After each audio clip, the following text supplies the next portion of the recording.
নমস্কার বন্ধুরা, আমি প্রীতম। আপনারা দেখছেন লটারি সংবাদ অফিসিয়াল ইউটিউব চ্যানেল। আজ আমি আপনাদের নিয়ে যাব এমন একটি জায়গায় যেখানে রাতের অন্ধকার নামার সাথে সাথে প্রবেশ নিষেধ হয়ে যায় এবং সরকারিভাবে সূর্যোদয়ের আগে এবং সূর্যাস্তের পর সেখানে প্রবেশ নিষেধ।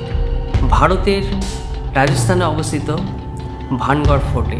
ভানগড় ফোর্ট নিয়ে প্রচুর গল্প প্রচলিত আছে এবং এই ফোর্টকে ঘিরে প্রচুর রহস্যও লুকিয়ে আছে। তো চলুন শুরু করা যাক।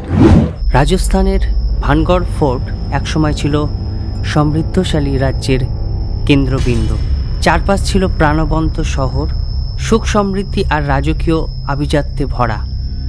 সেই সময় রাজকুমারী রত্নাবতী ছিলেন অতুলনীয় সুন্দরী। তার সৌন্দর্যের গল্প চারিদিকে ছড়িয়ে পড়ে। কথিত আছে এক তান্ত্রিক সিন্ধিয়া তার সৌন্দর্যে মুগ্ধ হয়, কিন্তু রাজকুমারীকে সে পায়নি। তাই একদিন সে কালো জাদুর সাহায্যে রাজকুমারীকে নিজের করে নিতে চেয়েছিলেন। সে জাদু করেছিল রাজকুমারীর প্রসাধনীতে, কিন্তু রত্নাবতী সেই কৌশল বুঝে ফেলে।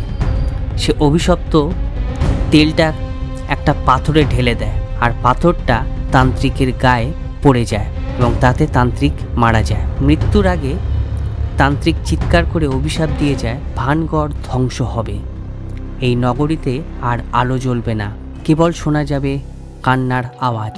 এরপর থেকেই ভানগড়ের পতন শুরু হয়ে যায়। অদ্ভুত সব দুর্ঘটনা ঘটতে থাকে। মুঘল বাহিনীর সঙ্গে ভানগড় রাজ্যের যুদ্ধ বাধে। রাজা ছাত্তর সিংহ তার সৈন্যদের নিয়ে প্রাণপণ লড়েছিলেন, কিন্তু মুঘলরা ছিল প্রবল শক্তিশালী। দুর্গ ভেঙে পড়ে, হাজার হাজার মানুষ সেই যুদ্ধে প্রাণ হারায়। শহরের অলিগলিতে রক্ত বইতে থাকে, কান্না আর মৃত্যু চিৎকারে কেঁপে ওঠে রাজস্থান পাহাড়ের কোলে দাঁড়িয়ে থাকা ভানগড়। এরপর থেকে দুর্গ হয়ে যায় জনশূন্য, নিস্তব্ধ এক ভগ্ন প্রায় প্রাসাদ। আজও রাজস্থানের ভানগড় ফোর্টে গেলে মানুষ অদ্ভুত সব অভিজ্ঞতার কথা বলে। হঠাৎ ঠান্ডা বাতাস শরীর জমিয়ে দেয়, কখনো শোনা যায় করুণ কান্নার আওয়াজ, কখনো অদ্ভুত হাসি। অনেকে বলেন অদৃশ্য কারো পায়ের আওয়াজ যেন পিছন পিছন অনুসরণ করে।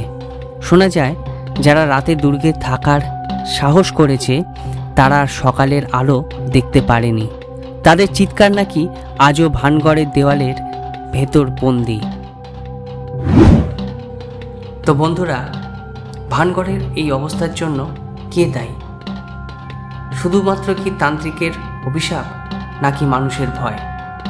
আপনার কি মতামত অবশ্যই কমেন্টে জানাবেন এবং আমাদের ভিডিওটি যদি ভালো লেগে থাকে লাইক, শেয়ার এবং সাবস্ক্রাইব করবেন। ধন্যবাদ।